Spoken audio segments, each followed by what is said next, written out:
मुंबईच्या वरळी डोममध्ये आज मनसेच्या मेळाव्याचं आयोजन. मनसे अध्यक्ष राज ठाकरेंच्या उपस्थितीमध्ये होणार मेळावा. आगामी पालिका निवडणुकांच्या पार्श्वभूमीवर राज ठाकरे पदाधिकाऱ्यांना करणार मार्गदर्शन. पुण्यातील विधान भवनात आज जिल्हा नियोजन समितीची बैठक. पालकमंत्री अजित पवार यांच्या अध्यक्षतेखाली होणार बैठक. दत्तात्रय भरणे, चंद्रकांत पाटील, माधुरी मिसाळ, सुप्रिया सुळे राहणार उपस्थित. मनोज जरांगेंच्या उपोषणाचा आज 6वा दिवस. जरांगे मराठी समाजाशी बोलून 12 वाजता उपोषणासंदर्भात भूमिका जाहीर करणार.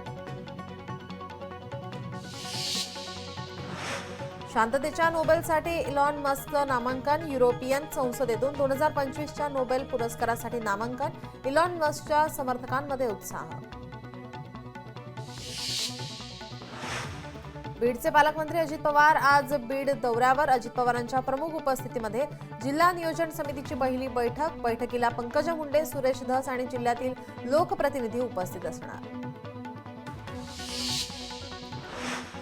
जलवाहतूक व्यवस्थेला चालना देण्याचा प्रयत्न. परिवहन मंत्री प्रताप सरनाईक यांची माहिती. लवकरात लवकर सर्वेक्षण करून अहवाल सादर करणार.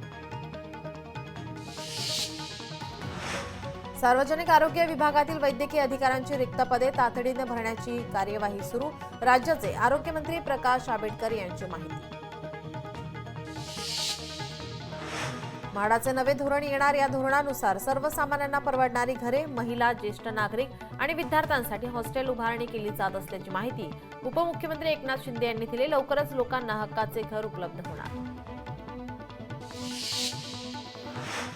आता विद्यार्थ्यांसाठी उत्पादनाच्या दाखल्याऐवजी नॉन क्रिमिलियर प्रमाणपत्र बंधनकारक. राज्य सरकारने घेतला निर्णय. तिकीट दरातील सवलतींमुळे एसटीची एप्रिल ते डिसेंबर 2024 कालावधीत 157 कोटींची कमाई. 75 कोटी प्रवाशांनी घेतला विविध योजनांचा लाभ.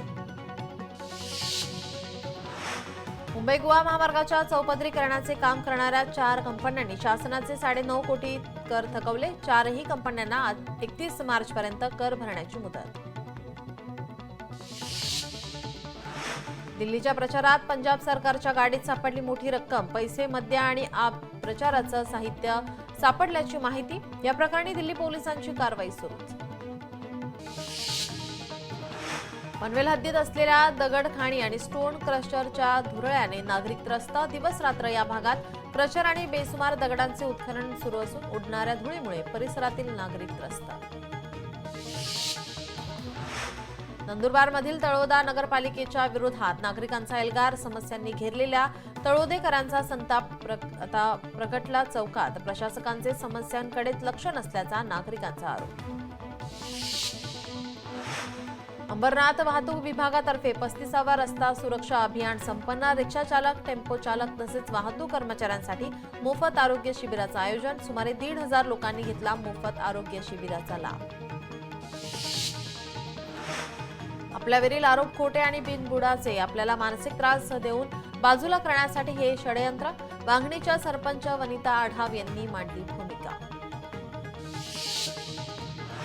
परभणीच्या पूर्णा तालुक्यातील कळगावात विद्यालयातील स्नेहसंमेलनात मारामारी. बंदोबस्तासाठी गेलेल्या महिला पोलीस कर्मचाऱ्याला तरुणांकडून मारहाण. या प्रकरणी 6 जण पोलिसांच्या ताब्यात तर 10 आरोपी फरार. सोलापुरात घरफोडी करणाऱ्या कर्नाटकातील आरोपीला अटक. सोलापूरच्या शहर गुन्हे शाखेच्या पोलिसांकडून कामगिरी. 5 गुन्हे उघडकीस आणून 3 लाखांचा मुद्देमाल जप्त. नांदेडच्या किनवट तालुक्यातील दहेली तांडाजवळ मालवाहू ट्रकला आग. आगीत ट्रक जळून खाक. सुदैवाने जीवितहानी नाही. अकोल्यात मंदिरातील दानपेटी चोरणाऱ्या चोरट्यास अटक. आरोपींना पकडण्यात स्थानिक गुन्हे शाखेला यश. पोलिसांनी चोरट्यांकडून चोरीतील मुद्देमाल केला जप्त. परभणीत अपघाताच्या प्रमाणात वाढ. वसमत रस्त्यावर भरधाव वेगात जाणाऱ्या ट्रकने कारला उडवलं. अनेक वर्षांपासून बंद असलेली सिग्नल व्यवस्था सुरू करण्याची मागणी. भंडारा जिल्ह्याच्या कवलेवाडामध्ये नरभक्षक वाघाने पुन्हा एकदा एकाचा घेतला बळी. यामुळे परिसरामध्ये भीतीचं वातावरण. वाघाला जेरबंद करावे किंवा मारावं, नागरिकांची मागणी. अहिल्यानगरमधील निमगाव वाहा या ठिकाणी उधार वस्तीवरील विहिरीत पडलेला बिबट्या जेरबंद. बिबट्या 80 फूट खोल दरीत विहिरीमध्ये पडला होता. अवघ्या 1.5 तासात बिबट्याला जेरबंद करण्यात यश.